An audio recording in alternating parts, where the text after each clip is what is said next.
Bien, buenos días. Vamos a empezar con la materia, con el primer tema. Es referente a los vectores en Rn y Cn. Ese es el símbolo de los números reales, entonces quiere decir vamos a trabajar con vectores en el campo de los reales, y ese es el símbolo de los números complejos, trabajaremos con vectores en el campo de los complejos. Empezaremos a hablar de vectores en el campo de los reales. Primero, recordaremos un poquito la definición de vector. Podemos decir un vector es un ente que tiene tres características.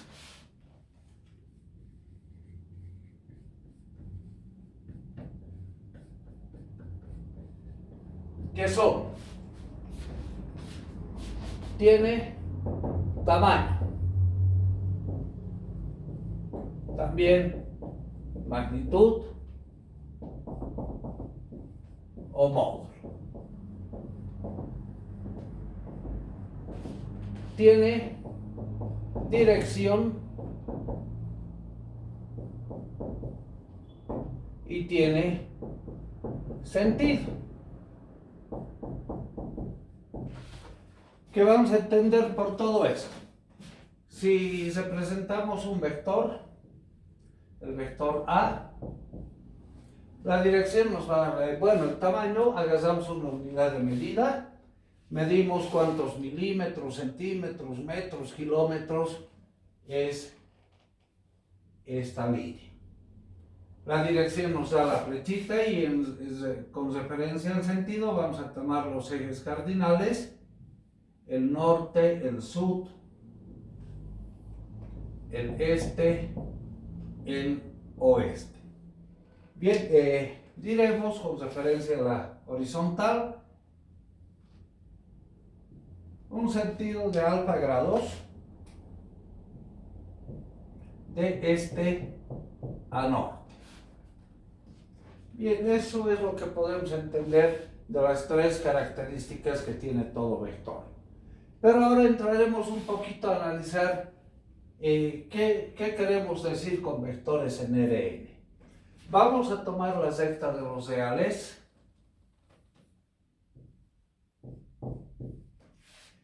considerando como referencia el 0. Y ahí ubicamos un punto, A1. Luego, tomaremos dos ejes de los reales, pero con la característica que sean perpendiculares entre sí. El eje de los reales, el eje de los reales. Considerando que estos dos ejes deben ser perpendiculares entre sí. Y ahí ubicamos un punto sobre cada eje, A1, A2. En la intersección vamos a encontrar un par ordenado.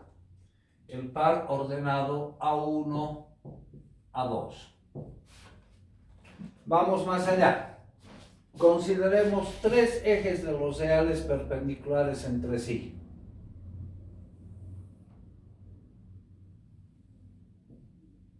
El eje de los reales y el eje de los reales. Pero, como habíamos dicho, deben ser perpendiculares entre sí. Sobre cada eje vamos a ubicar un punto. A1, A2 y A3. Estos A's que estamos llamando son números reales, están ubicados sobre las rectas de los reales. En la intersección de estos tres ejes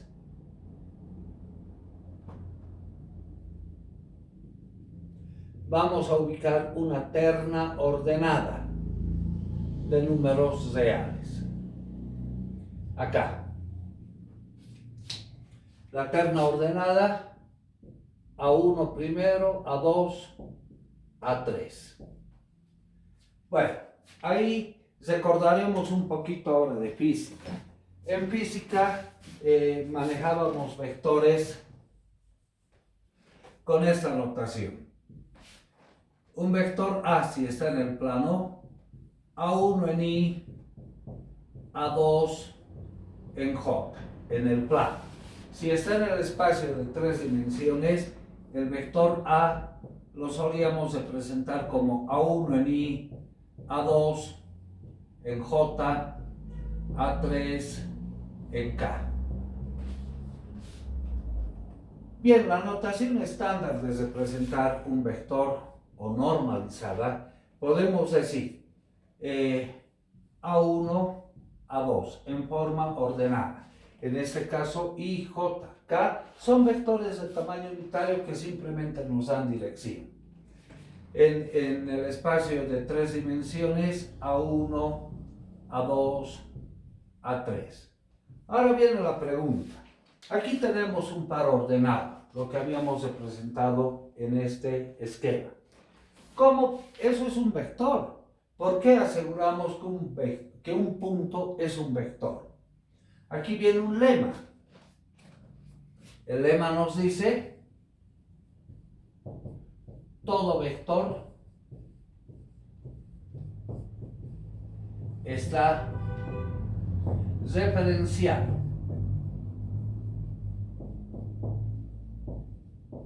al origen.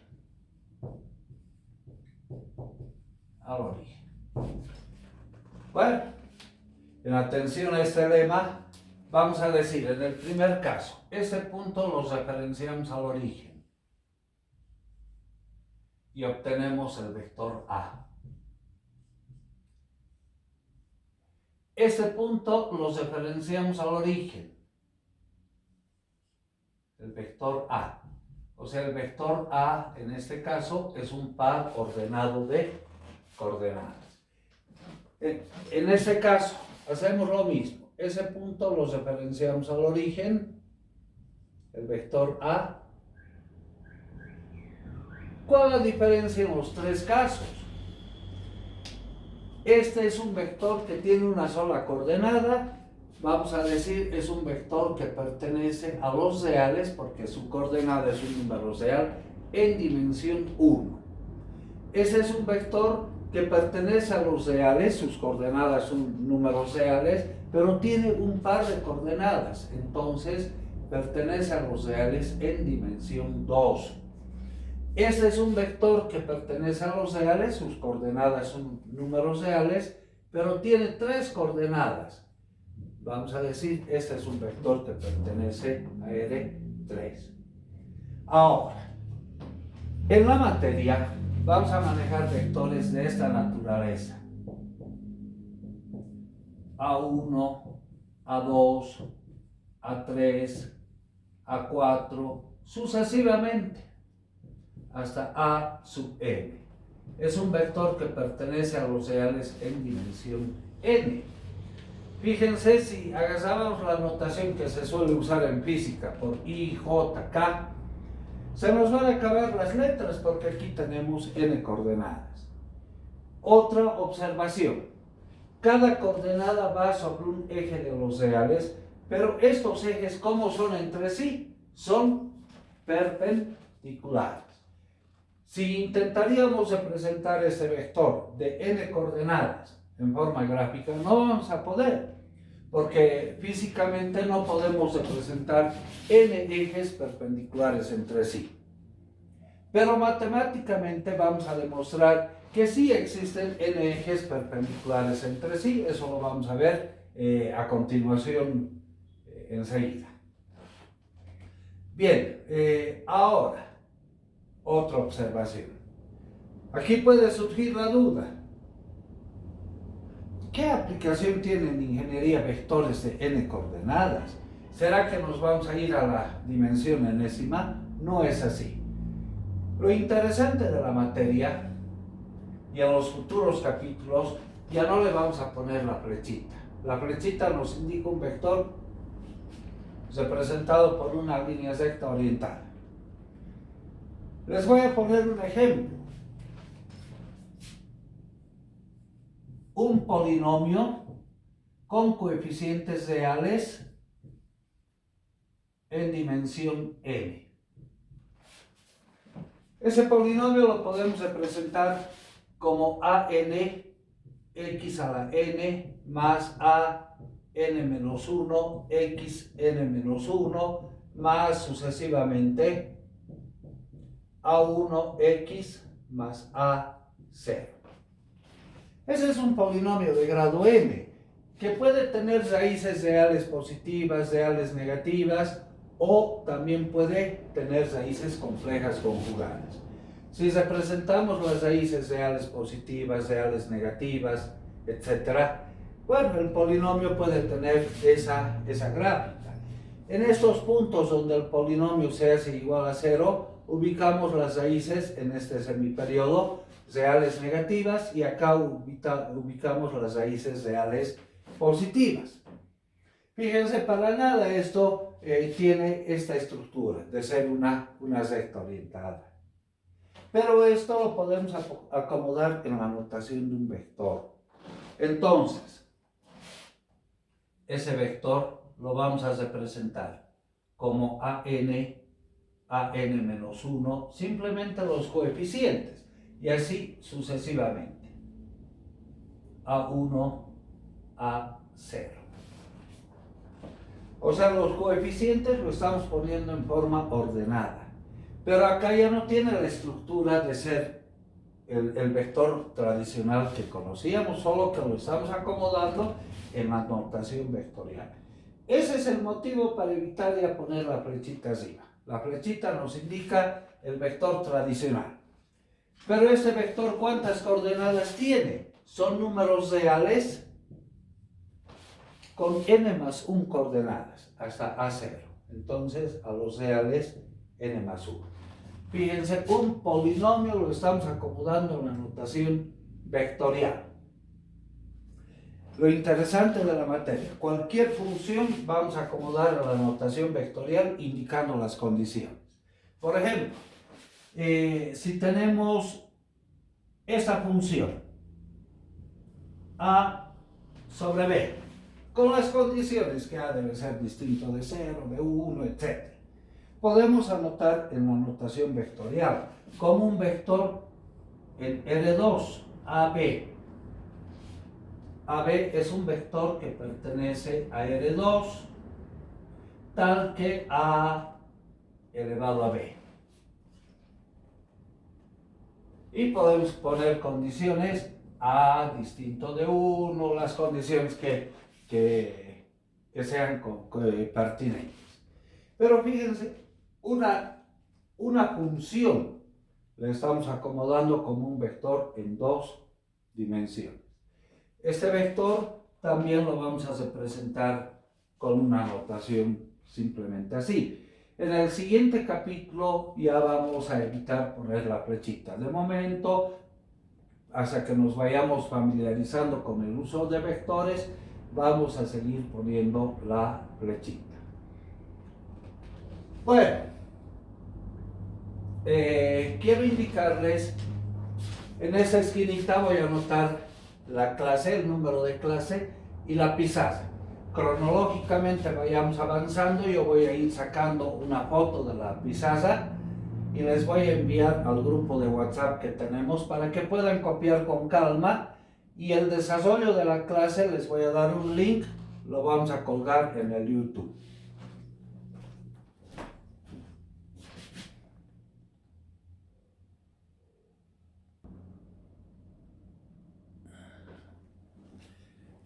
¿Por qué en el YouTube? Porque eso lo pueden ver cualquier momento, lo pueden descargar, y si no disponen de internet, algún amigo que lo haya descargado les puede hacer copiar en un flash. Recordaremos un poquito las operaciones con vectores.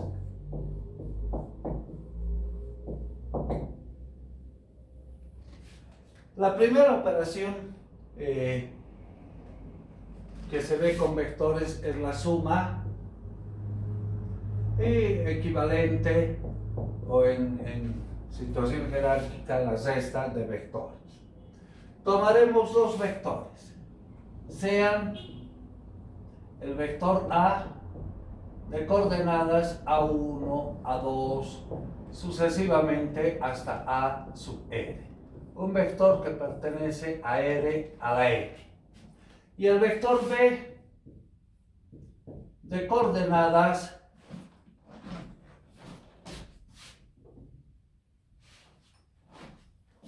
B1, B2, sucesivamente hasta B sub N. Un vector que pertenece a R a la N. La operación suma de vectores A más B es equivalente a sumar sus coordenadas en el orden respectivo, es decir, A1 más B1. Y esa representa la primera nueva coordenada del vector suma. La segunda coordenada, A2 más B2. Y así sucesivamente, hasta llegar a AN más B sub N. Los A's, los B son números reales, como habíamos visto. Entonces la suma de números reales es otro número real y el resultado que obtenemos es otro vector que pertenece a R a la N. ¿Qué limitantes tenemos en la operación suma de vectores? Haremos un ejemplo, un par de ejemplos. Ejemplo 1. Tomaremos un vector que tenga coordenadas 1, menos 3, 7. Un vector que pertenece a R a la 3. Y un segundo vector, el vector B, que tenga coordenadas 2, 5 y 0. También pertenece a R a la 3.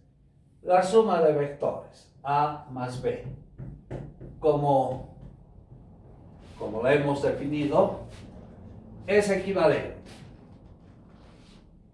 Agarramos las primeras dos coordenadas, las sumamos. 1 más 2. Esa es la nueva primera coordenada. Agarramos las siguientes coordenadas, las sumamos. 3 menos 3 más 5.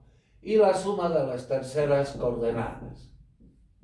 El resultado, 1 más 2, 3, menos 3 más 5, 2, 7 más 0, 7. Es otro vector que pertenece a R a la 3. En el ejemplo 2,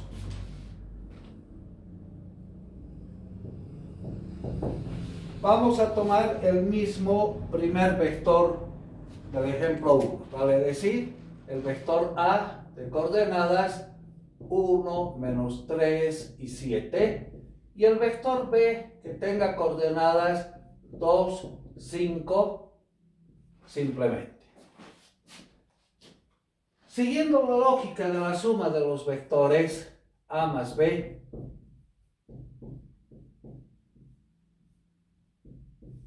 tuviéramos que sumar 1 más 2, luego menos 3 más 5.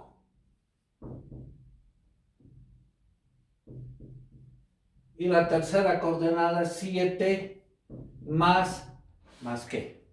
Ahí viene la pregunta. 7 más qué. ¿Qué es lo que está pasando en estos ejemplos? En el segundo ejemplo, este vector pertenece a R a la 3. Este vector pertenece a los reales en dimensión 2. No podemos mezclar dimensiones, entonces esta operación no está permitida. Para poder sumar dos vectores, ellos deben estar definidos en la misma dimensión. Es la única situación que se debe tomar en cuenta en cuanto a la suma de vectores. Hablaremos un poquito de las propiedades de la suma de vectores. La primera, ¿qué podemos decir de la ley conmutativa? Si sumamos A más B en relación a B más A. Estamos trabajando con números reales.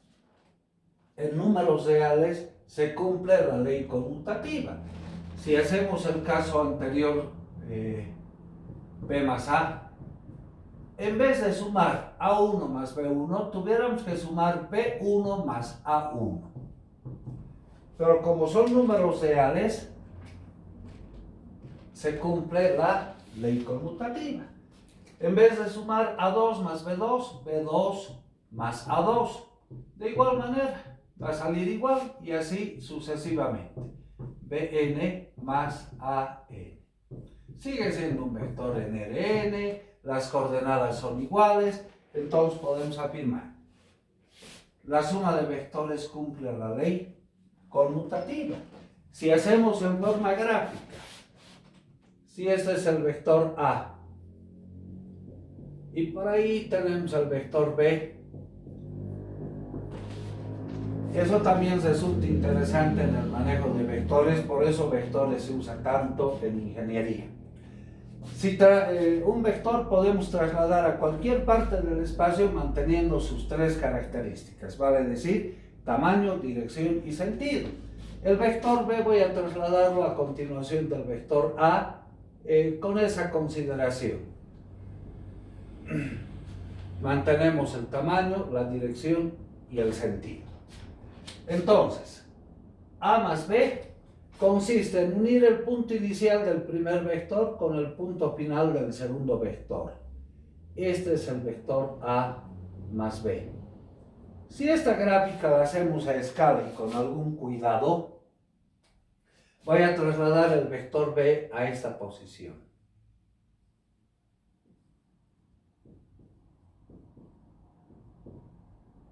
Y a continuación trasladamos el vector A.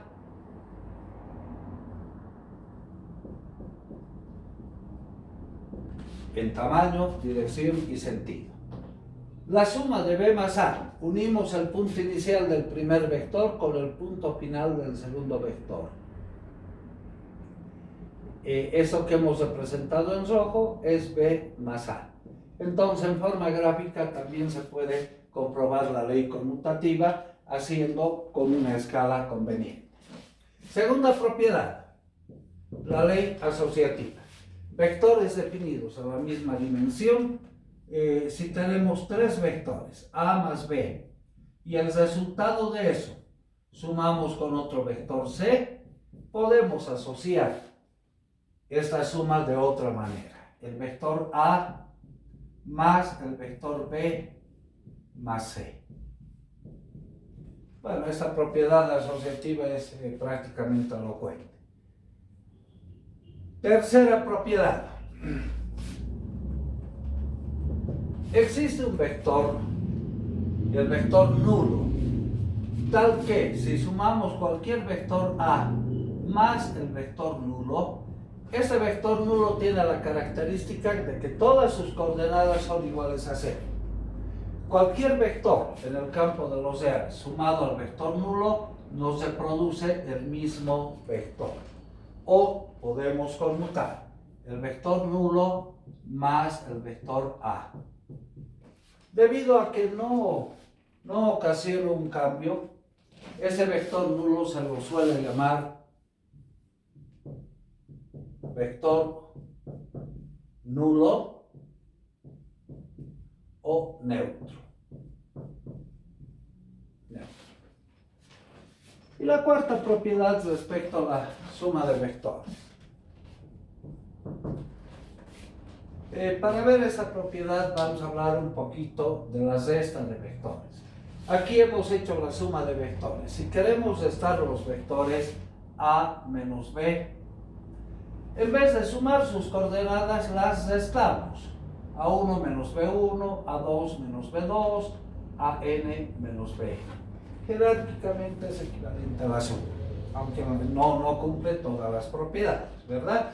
No cumpliría la ley conmutativa.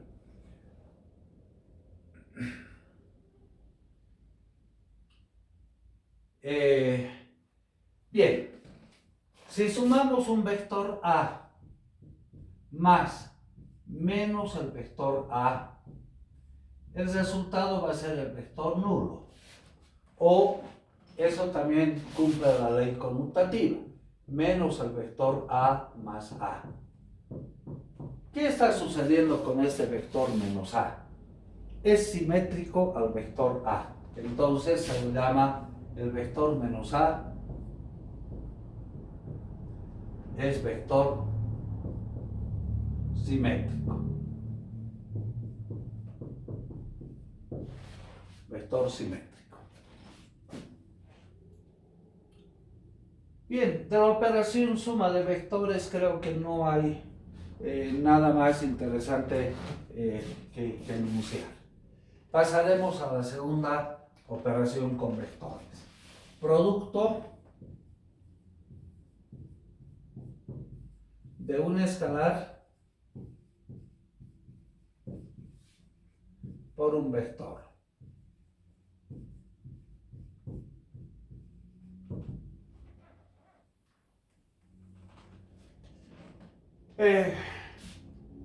Sea lambda un número real, un escalar.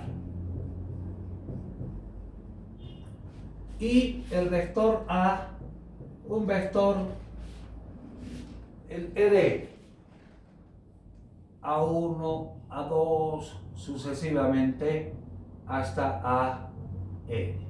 Un vector que pertenece a R a la N. Si multiplicamos el escalar por el vector lambda veces el vector A, miembro a miembro, lambda veces el vector de coordenadas A1, A2, A3, sucesivamente hasta AN. El escalar afectará a la primera, a la segunda coordenada o a todas. Afecta exactamente a todas las coordenadas. Lambda veces A1, lambda veces A2, sucesivamente hasta lambda veces AN. El resultado sigue siendo un vector en Rn de coordenadas reales, porque lambda es un número real, los A's que hemos llamado acá son números reales, el producto de dos números reales es otro número real. Pero ¿qué es lo importante analizar en el producto de un escalar por un vector? Haremos un ejemplo. Y este ejemplo nos va a permitir entender bien este concepto. Tomaremos un vector A que tenga coordenadas 3, 6 y 9. Un vector que pertenece a R3.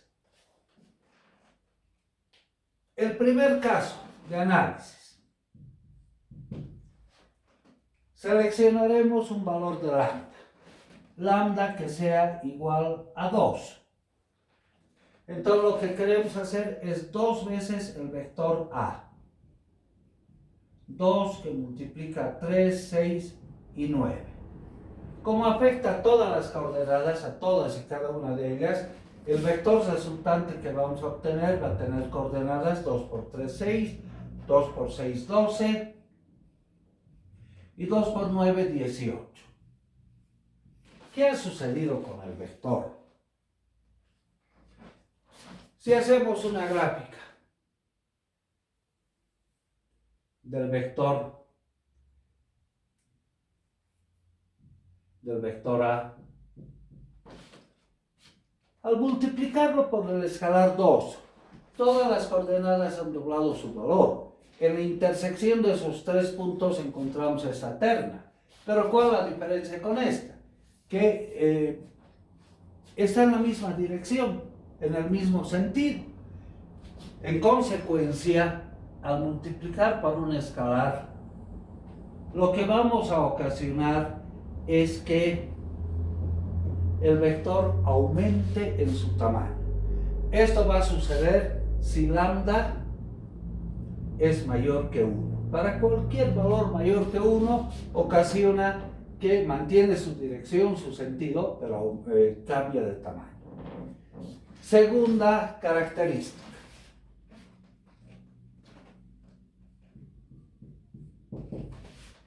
Como lambda es un número real, tomaremos lambda igual a 1/3. Esto es 0.33 y así. Multiplicamos por el escalar. 1/3 por A. Esto va a ser 1/3 de 3, 6 y 9. Como afecta a todas las coordenadas, 1/3 por 3 nos da 1, 1/3 por 6 nos da 2, 1/3 por 9 nos da 3. Sigue siendo un vector en R3. Pero ¿qué ha sucedido ahora? Comparando con el vector inicial, cada una de las coordenadas ha bajado, se ha dividido entre 3. Uniendo los 3 puntos, mantiene la dirección, mantiene el sentido, pero la situación va a ser un vector de menor tamaño. Lambda veces A.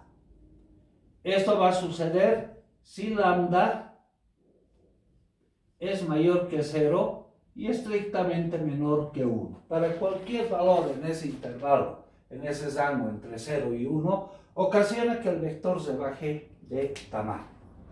Pero la tercera situación que se nos puede presentar, como lambda es un número real, seleccionaremos un lambda que sea un número negativo, por ejemplo menos 1, multiplicando por el vector A, menos 1 por A, menos 1 por el vector de coordenadas 3, 6 y 9. ¿Qué va a suceder? Menos 1 por 3, menos 3, menos 6, menos 9. Todas las coordenadas estarían en el semiperiodo negativo. Entonces, si hacemos en forma gráfica, mantiene el sentido, pero cambia de dirección. Podemos representar este vector de la siguiente manera. Lambda por A. Esto va a suceder si lambda es menor que 0. Cualquier número negativo ocasiona que nos cambie de dirección. Pero ¿cuál es la propiedad importante del producto de un escalar por un vector? Y esto es lo que debemos resaltar.